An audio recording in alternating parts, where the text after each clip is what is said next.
En pleine nuit, alors qu'elle se levait pour aller aux toilettes, une jeune fille remarqua quelque chose d'étrange. À 3 heures du matin, le ciel brillait d'une lueur inhabituelle. En jetant un coup d'œil à travers les stores, Daisy aperçut une mystérieuse aurore boréale dans le ciel d'en face. La lumière s'intensifia rapidement, si éblouissante qu'elle dut fermer les yeux. Pourtant, elle resta calme, se disant qu'en Islande, les aurores boréales étaient monnaie courante. Rassurée, elle se glissa de nouveau sous ses draps. Le lendemain matin, son petit ami, Marc, vint la chercher pour prendre le petit déjeuner ensemble. Ils se rendirent au restaurant de l'hôtel, mais il était fermé. Pensant que l'établissement faisait une pause ce jour-là, ils décidèrent d'aller manger à l'extérieur.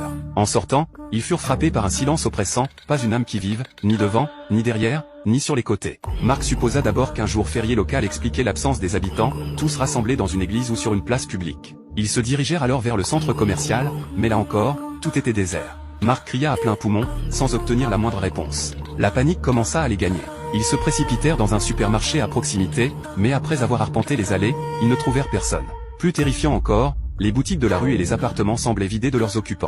C'était comme si, en une nuit, tout le monde s'était volatilisé. En entrant dans un restaurant, ils remarquèrent que les chaises étaient soigneusement rangées, comme si personne n'était venu depuis la fermeture de la veille. Daisy sentit la peur l'envahir. Que se passait-il donc? Soudain, Marc eut une idée. Il chercha frénétiquement une télécommande pour allumer la télévision, mais l'écran resta muet, sans signal. Une épidémie? Rien dans les rues ne semblait anormal. Une invasion extraterrestre? Aucun vaisseau en vue. Déconcertés, ils regagnèrent leur hôtel. Marc tenta de trouver des réponses en ligne, mais les nouvelles sur internet s'arrêtaient à la veille. Daisy, de son côté, passa des appels, mais personne ne décrocha. La situation les rendait fous. Marc eut alors une nouvelle idée. Il entraîna Daisy dehors, décidé à grimper sur un point élevé pour avoir une vue d'ensemble et comprendre ce qui se passait. À peine avait-il fait quelques pas qu'ils tombèrent sur une voiture garée au milieu de la route, moteur allumé, fenêtres ouvertes, mais sans conducteur. Sans hésiter, ils montèrent à bord et prirent la direction du sommet d'une colline.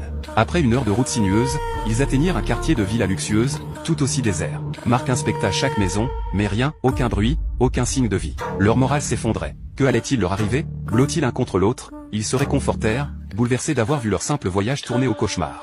Épuisés, ils rentrèrent à l'hôtel en pleine nuit.